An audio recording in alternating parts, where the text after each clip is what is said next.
Good morning mga kalods. May kikwento tayo sa buhay nating isang OFW dito sa bansang Kuwait. Dito po, totoo lahat ng mga sinasabi ko po na pag galing ka sa Pilipinas, masaya ang pamilya mo, nandyan siya lagi, masaya sila, tapos nangarap pumunta ng ibang bansa dahil gusto maabot lahat ng mga pangarap, para maabot lahat ng mga gusto mong pangarapin, na magkaroon ng lahat ng bahay, lahat kung anong gusto mo. Ayun, hindi ko na taasin pa mga kalods. Ang pakahirap ng isang OFW kung ang pamilya mo ay hindi man lang makaalala sa'yo, hindi man lang ka kinukumusta, hindi man lang iniisip mo kahit message ka, kumusta ka, o tawagan man lang.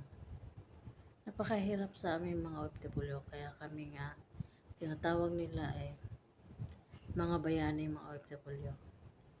Kasi pinagdaanan na namin yung hirap dito, yung inapi ng mga amo, sinasaktan at hindi pinapakain. Napakahirap. Pero kahit message man lang sa pamilya hindi ka maalala, iparamdam man lang na minahal ka, maalala ka kapag may kailangan o may problema, ayun, kumustahin ka. Pero pag wala, hindi ka na maalala. Maalala ka kapag dumating na yung ating sahod. Totoo lahat yun mga kalods. Halos lahat dito sa karami ng mga OFW nagkaroon ng hopeless, depression, lahat na pinagdaanan na namin. Yun na lang sana ang kinakapitan namin, yung pagmamahal ng pamilya, pero ang hirap ibigay ng pamilya. Hindi ka malala, hindi ka kinukumusta. Napakahirap, napakasakit. Siguro sa kanila patay ka na. Siyempre 2 years ka sa abroad, parang patay ka na. Parang malala ka lang kapag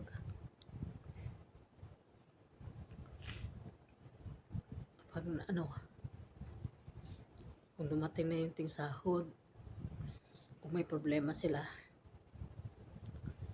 Pero kung wala, hindi ka maalala. Karamihan sa ating mga OFW, ito ang problema natin. Swerte lang iba na nagkaroon ng amo mabait. Pero yung iba, halos walang kinakain. Yung iba naman sinasaktan. Yung iba naman, inaapi ng amo. Napakahirap sa aming mga OFW. Yung sakripisyo ng pamilya.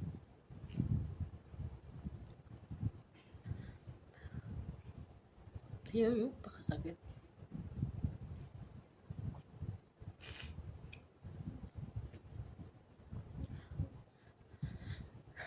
Sana kayo mga pamilya, isip nyo, yung pamilya nyo sa ibang bansa nagsakripisyo, dapat matuto kayong palagahan. Hindi yung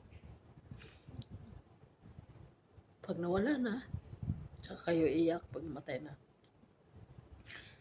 Habang buhay pa sila, palagahan nyo pagmamahal. Palagahan nyo sila, ibigay nyo pagmamahal. Kasi yun lang yung lakas nila. Kahit na pinagdaanan nila yung lungkot, pagod, walang tulog, sakripisyo nila dapat palagahan nyo. Hindi yung pabayaan. Alam ko pare-parehas tayo mga OFW na pinagdaanan. Maglungkot, kahit matagal ka na sa ibang bansa, Pagdadaanan mo talaga yung lungkot, yung sakit. Ang gusto lang namin, pagmamahal na ibigay nyo sa amin. Yung bang, kumustahin kami, tawagan kami, pahalagahan kami. Kasi pag namatay na kami, wala namang istorbo sa inyo. Wala namang pahalag. Wala namang ulit sa inyo. Yun lang. Sana mga kalods, mahalin nyo ang inyong pamilya. Pahalagahan nyo habang may buhay pa. Isipin nyo mabuti. Hindi yung palagahan nyo yung tuwing padala nila. Hindi nyo ba naisip na resibo lang ang natatanggap nila kada uwi nila? Dapat pahalagahan nyo at mahalin nyo. Paramdam nyo mga anak, yung lahat ng pagmamahal sa magulang, sa tatay. Pahalagahan nyo na sa ibang bansa naghirap, nagsakripisyo para lang maahon sa hirap. Para lang masinso na hindi laging naghihirap. Yun lang. Thank you sa inyong mga kalod. Sana ay ito yung aral na matutunan nyo. Napakahirap at sana mahalin nyo ang inyong pamilya at magulang na sa ibang bansa. Huwag nyo silang pabayaan. Kaya dito na lang mga kalods. God bless you.